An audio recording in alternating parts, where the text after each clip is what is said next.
Hey, how you doing? My name's Doug Ferguson, aka Beard for Mental Health. And Rodney Dangerfield once said, "I told my psychiatrist that everyone hates me, and he said I was being ridiculous. Everyone hasn't met me yet."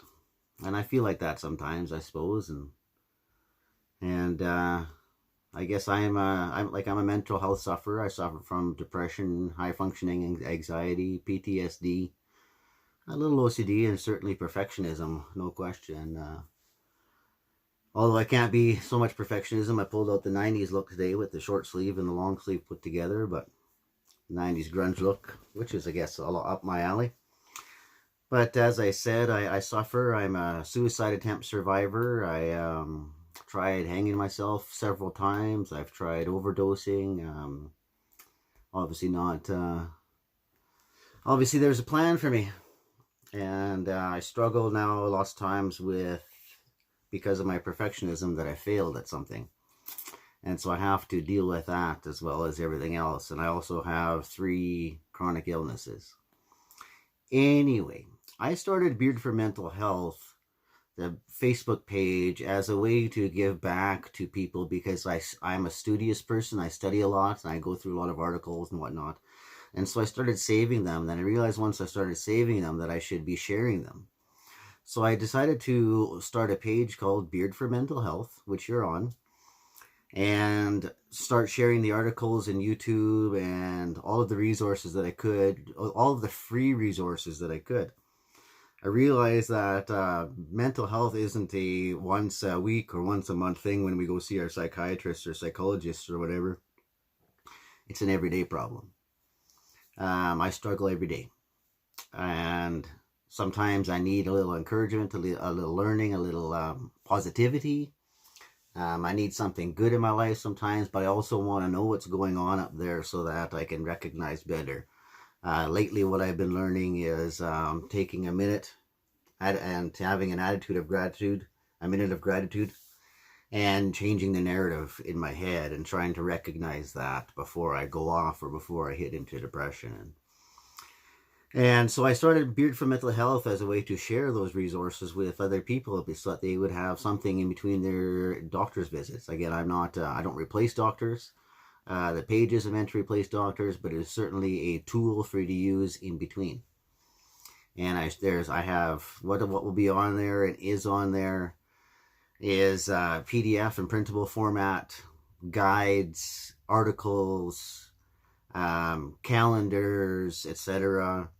There's also YouTube, my own YouTube, and as well as other YouTube from mental health personalities like Sick Not Weak, Michael Landsberg, etc. Stuff like that will be on there. Webinars, I'll share any good webinar will be shared on there. Positive encouragement, of course, memes and infographics as well.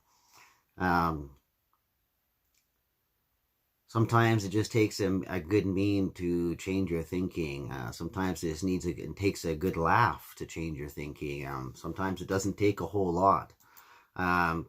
It's just the recognizing of what it is, right? Of that we're struggling oftentimes. And there's so many articles out there. A person can read themselves to death reading articles when 90% of them say the same thing.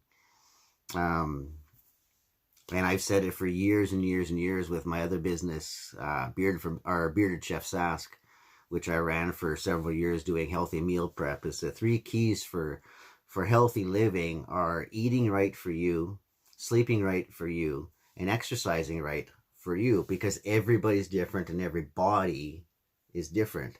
Me with my Crohn's isn't going to eat the same as one of my clients who's a professional bodybuilder. We have different needs, sleep, exercise, and eating wise. So to pay attention to that. So because I am a professional chef, I also offer the ability to come up with and share the good food tips. So we also have, and of course, exercise tips, which I've done. I strongly encourage yoga because I strongly encourage mindfulness and meditation as a way to be aware of how you're feeling and what's going on with yourself in the day. I generally do a 5-minute, because of my physical limitations, I do a 5-minute yoga thing right in my bed, and then I usually have an evening yoga, and then every once in a while I'll do a 30-minute or a challenge or whatever. But I strongly encourage yoga, meditation, and mindfulness. If you can study mindfulness a little bit, which I'll be sharing a bunch of articles and some PDF mindfulness exercises for you. And of course, the food tips I touched on. Health and wellness, of course, is imperative when it comes to mental health. Physical health is tied with mental health. Mental health is tied with physical health. The better your body feels, the better your head feels. Unfortunately, like I said, every body is different. So that what that means for everybody is every person, is a different thing.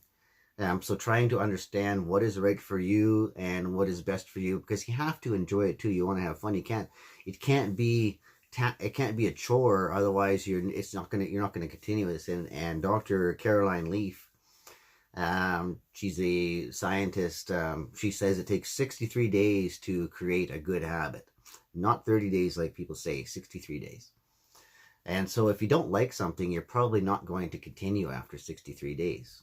So unfortunately, it's a tough one. So you try to find the things that work for you and try for you. And I'm going to have all kinds of stuff on the website and on the page. On the page already, there's a ton of stuff on the page already. So go to Beard for Mental Health. Check it out. I'll have it more organized. That's what I'm working on right now. So we also do on Wednesdays, I do a 9 a.m. coffee and chat on Zoom, interactive coffee and chat, where we just kind of sit around we have coffee for half an hour or so. And I usually bring up a topic or two, and then we can discuss that, whatever's on your mind. And then Saturdays at 9 a.m., I do a coffee and chat as well. This one is on Facebook Live and YouTube, so a little less interactive and more informative. And then I challenge us. I do weekly and monthly goals and challenges for the upcoming week, so that I'll talk about how we did, and you guys can post about where you're at, or whomever, whether you join or not, can post about where you're at. And we challenge ourselves for the next week. Have goals, and they're not hard. It's usually just 3 simple goals. We want to make everything achievable, challenging, but achievable. So pay attention. No, I shouldn't say pay attention. Pay attention if you want to. It's important things are, just doing what's right for you, and eating right, sleeping right, drinking water, love yourself, exercise. I don't know what to tell you. There's so many things that you can do that are stand up, listen to music, positive music, change the temperature in your house, get some fresh. Oh, super important, getting at least 20 minutes of sunshine and fresh air every day. Control your caffeine, control your sugar, try to limit that as much as possible. Something that I'm starting is, I guess I started it already, is a gratitude journal. So I started writing down positive things that people have said to me once in a while, and then when I'm feeling down, I can go back and go over the gratitude journal. But also another good thing that somebody just mentioned to me, and I want to start trying, is to write down 3 positive things at the end of every day, so that I go to bed in a better mood. But I also go to sleep with meditations. I use the Abide meditations on YouTube. They're free, and I usually just put them on. They're like 3 hours, and I'm out like a light. I've never had the end of it, and then get connected, stay connected. Probably the most important thing is getting connected, staying connected. And luckily we have technology, and I'm on disability, so I'm generally around. If anybody ever needs anything, if you just want me to help you get connected, that's what I'm here for. My goal in life is to have other people not suffer like I did for as long as I did. So there's a quick rundown of Beard for Mental Health. Please like, follow, share the page. You never know who who is suffering in silence. My last suicide attempt, my parents had no idea. I went for lunch with them that day with every intention of hanging myself after, and they never knew a thing. So share. Talk. I'm here.